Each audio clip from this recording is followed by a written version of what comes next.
Light. It's the most fundamental ingredient for life on this planet. We crave it, we follow it, and yet for decades, public health warnings have delivered one singular kind of overriding message. The sun is actively trying to kill you. But what if the story of light visible, infrared, ultraviolet, what if it's far more intricate than we were taught? Like, what if it manages to be both a known carcinogen and also essential for optimal health, mood, even pain relief? That contradiction, yeah, that's exactly the foundation for this deep dive. Our mission today is really to move beyond that simplified, sun is bad narrative. We want to synthesize the complex, sometimes counterintuitive research spanning dermatology, public health, and this cutting-edge field of light therapy called photobiomodulation. We're looking for that delicate scientific balance between avoiding the obvious risks and seeking out the necessary benefits. Okay. And we've gathered quite a bit here. Sources covering everything from the hard data on basal cell carcinoma, BCC risks, to some pretty surprising findings on why maybe total sun avoidance might be as risky as smoking. Can you believe that? Plus, we've got some incredible data on how specific wavelengths of light are being used, like as targeted medicine for chronic pain. But, okay, before we get to the healing side, we really have to start with the established risk profile, right? We absolutely must. You have to start with the unavoidable truth. Ultraviolet or UV radiation it's unequivocally a known human carcinogen. Solar UV exposure, particularly UVB, is the single most significant environmental risk factor for BCC. And when we talk skin cancer, BCC is the big one, accounting for maybe 75 to 80% of all non-melanoma skin cancers. The risk profile, it's linked to two kinds of exposure: cumulative, long-term exposure, and also intermittent high-grade exposure. Think severe sunburns. Okay, right. Let's unpack that a bit. For years, we've all been told daily sunscreen is the ultimate defense. Yet your sources bring up this highly controversial finding from back in 1999, the Green et al. Study. It surprisingly didn't show a protective benefit against BCC, even with people using SPF 16 sunscreen every day. How could decades of advice just fail like that in a big trial? Well, the study's result wasn't really a flaw in the basic idea of sunscreen. It was more a colossal failure in accounting for real-world behavior, and also the product standards back then. There were three key factors, really. The first, and probably the biggest, was sunscreen misuse. Misuse? How so? Like not putting it on right? Exactly. The SPF number, that rating we all look for, it's measured in a lab applying it really precisely. 2 milligrams per square centimeter of skin. But study after study shows most people only apply about 0.5 milligesimeter of skin. That's barely a quarter of the amount needed. Wow, okay, just a quarter. So that SPF 16. Right. It instantly collapses the protection. That SPF 16 you thought you had. In reality, because you put it on thin, you're likely getting an effective SPF closer to maybe 5 or 6. But hang on, if the industry knows this, that almost nobody uses enough, shouldn't the SPF rating somehow reflect that real-world use? Is this kind of a failure of marketing or setting the standard itself? That's a very valid point. The standard measurement, it's useful for comparing products, sure, but as a prediction for the average person, it completely failed. Then the second factor, which made things even worse, was what researchers call intentional sun exposure, ISE, or sometimes just sunscreen abuse. Sunscreen abuse, that sounds like a contradiction in terms. It does, doesn't it? Yeah. But researchers found that when people were given high SPF sunscreens, they sort of psychologically took it as a green light, a license to dramatically increase their sun time. They'd sunbathe for hours, closer to noon. Delaying the sunburn, yes, but ultimately getting much more harmful cumulative UV exposure overall. So wait, the feeling of being protected actually made them get more damaging exposure because they stayed out longer. Did the researchers flag this as like a failure of public health messaging? Oh, absolutely. The message was basically wear sunscreen. It wasn't wear sunscreen AD, limit your time in peak sun. Big difference. And the third issue was the formulation itself. That SPF 16 used back in '99, it just didn't have stable UVA coverage like modern sunscreens do. And UVA, remember, penetrates deeper than UVB. It contributes a lot to photoaging and potentially BCC as well. Okay, so it really sounds like the FDA eventually had to step in to deal with these pretty glaring real-world problems. How exactly did the rules change to sort of force better products and maybe nudge people towards safer use? They did. It was necessary. The science showed just telling people wasn't enough. The products and labels had to change. So following the 2012 rules, sunscreens now have to provide a minimum SPF of 15. That's one thing. And they have to pass a broad spectrum test to even claim they prevent skin cancer. Plus, the labels now need mandatory directions, explicit instructions on reapplying, and clear statements about, how long protection actually lasts. It forces the product to acknowledge those behavioral issues. Okay, that covers the risks and sort of the defenses, but here's where it gets really, really interesting for me. The pendulum swung so far towards absolute sun avoidance Hmm. that we might be maybe inadvertently missing out on vital, quantifiable health benefits, benefits that go way beyond vitamin D. Yes, and we should probably touch on the history first. The very first scientifically proven health benefit of sunlight was back in 1919. Physicians found sunlight cured rickets in kids.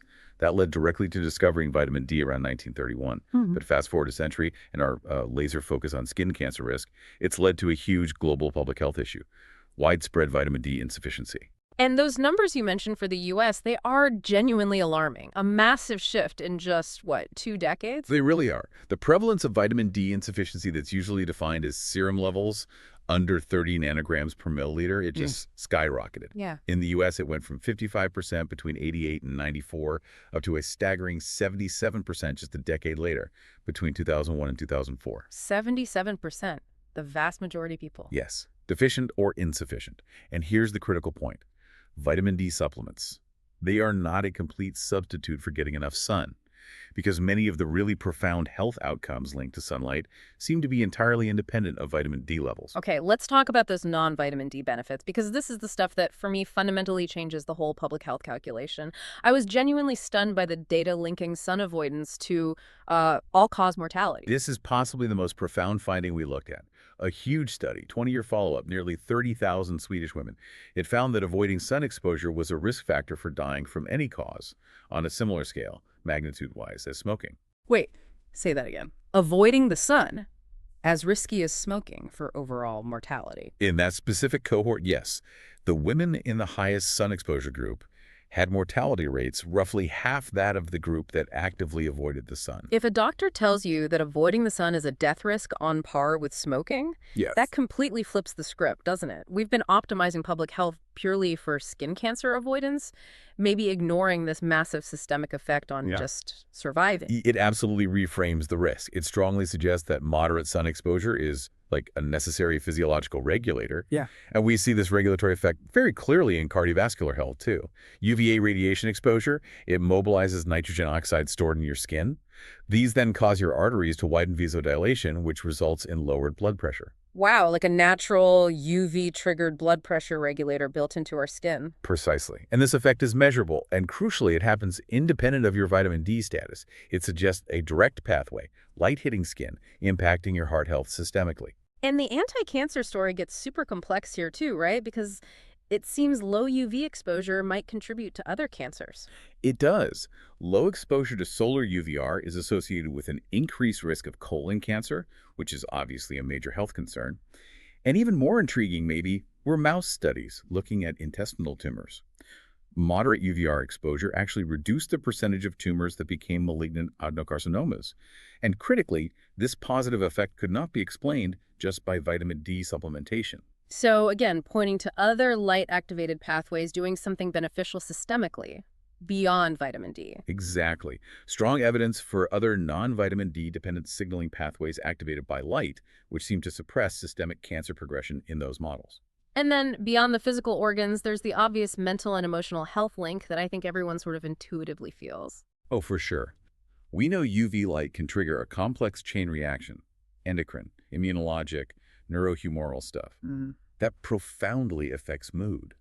A big review looked at clinical and observational studies and found a positive effect on mood and depressive symptoms in 6 out of 7 studies. So sunlight doesn't just feel good, it's demonstrably backed by complex neurochemical changes that help regulate our emotional state. Okay, so if light is this potent, acting like a systemic regulator for everything from mood to blood pressure, it makes perfect sense. We try to harness specific wavelengths for therapeutic uses, right? Intentionally. This is where it gets really practical. We found that for the same goal, pain relief, there are 2 totally different approaches. One uses your eyes, the visual system, and the other involves putting light right on the skin. How does that basic difference change the medical outcome? Yeah, it's fascinating how the effect changes based not just on the color, the wavelength, but also the precise route of administration, how you deliver it. And interestingly, the required duration of exposure completely flips depending on which approach you take. Okay, let's start with the visual pathway. Tell us about green light for pain. Right, so for certain chronic pain conditions, think migraine, post-concussion syndrome, fibromyalgia, the treatment is actually through the eyes, using green light, specifically, usually between 500 and 565 nanometers. Now, this requires low-intensity light, but needs a long-duration exposure, often hours every day. Hours through the eyes. How does that work? It acts centrally, meaning the light goes in through the eye and impacts the brain's core pain processing centers. It seems to activate what are called descending pain inhibitory pathways, essentially hitting the brain's internal pain brake. Right. And it also increases the expression of your body's natural pain relievers, things called enkephalins in the spinal cord. That's amazing. You're treating physical pain somewhere else in the body by influencing the brain through the eyes. Now contrast that with the skin pathway using red or near-infrared light. Yeah, that approach is completely different. It's peripheral. It works locally, right where you apply the light. This uses red or near-infrared light wavelengths from about 625 up to 1,000 nanometers. And here you typically need higher intensity light, but for a much shorter duration, we're talking seconds to minutes, usually. Okay, short duration, direct application. How does that work locally, maybe without getting too deep into cytokine names? Well, think of it this way. The light energy gets absorbed by the powerhouses inside your cells, the mitochondria. Yeah. This absorption seems to kick the cell into a more regenerative, less stressed state. Functionally, it works by activating peripheral opioid receptors, kind of like your body's own local pain suppressors, and also by increasing anti-inflammatory signals while actively reducing the chemical messengers that cause inflammation, the things causing swelling and persistent pain signals. It's basically optimizing the local cellular environment for healing. Right, and one really promising area for this is using infrared, or IR, for chronic musculoskeletal problems. Yes, IR has proven to be a really effective complementary treatment here. Studies showed IR treatment significantly decreased pain levels measured using standard pain scales like the VAS in patients with widespread issues like osteoarthritis, ankylosing spondylitis, and that tricky myofascial pain syndrome. And for fibromyalgia patients who often suffer terribly from chronic pain, one specific type of soothing warmth therapy using IR showed a massive 52.7% reduction in pain scores. Really significant relief. Wow, 52.7%. That's potentially game-changing for people living with that kind of chronic pain. But you did note an important exception in the sources, didn't you? A reminder this isn't some kind of magic bullet. Exactly. Despite the broad success in chronic pain and inflammation, IR treatments generally fail to speed up muscle recovery after acute athletic injuries. And this just highlights how specific light therapy is. It's intensely wavelength dependent and task specific. You really have to match the light frequency, the dose, the duration to the specific cellular problem you're trying to address. So, okay, bringing it all together, what does this mean for you listening? We started by framing light as this fundamental contradiction, a carcinogen and a healer. We've established that maybe total sun avoidance carries systemic health risks, potentially quite serious ones. But we also have to fully acknowledge the very real risk of BCC from UV exposure. Right. The balanced summary, the takeaway goal is non-burning sun exposure. That's the key phrase. You absolutely must avoid sunburns. They're strongly linked to increased risk of both melanoma and non-melanoma skin cancer.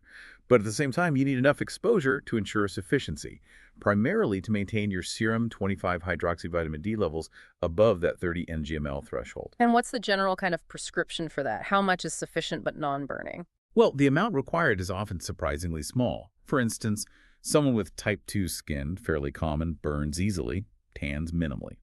At a mid-latitude like 40 degrees, might only need about 15 minutes of sun exposure 2 to 3 times a week. Ideally with face, arms, and legs exposed sometime midday-ish, but well short of burning.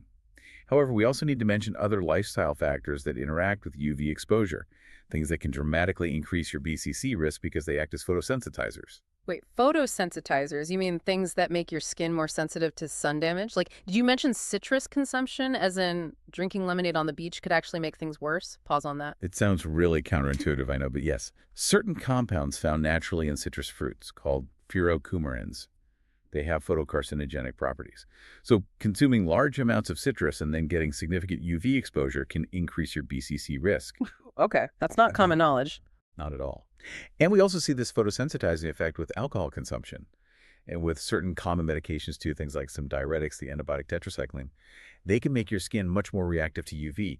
So these are really critical factors to manage alongside just, avoiding the peak sun hours and using sunscreen properly.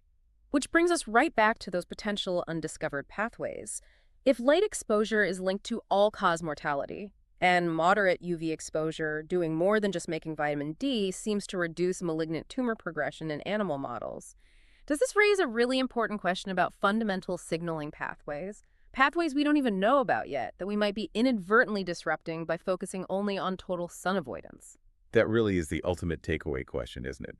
We're clearly just scratching the surface of understanding how light modulates our entire physiology. The systemic effects, the ones not mediated by vitamin D, are likely vast, complex, and probably quite necessary for optimal health. So we've explored the subtle dangers of too little sun and the clear risks of too much, especially sun abuse. We've seen the surprising ways sunscreen can fail us if we misuse it. We learned how green light might soothe migraines through your eyes, and how infrared light can target chronic muscle pain directly on the skin.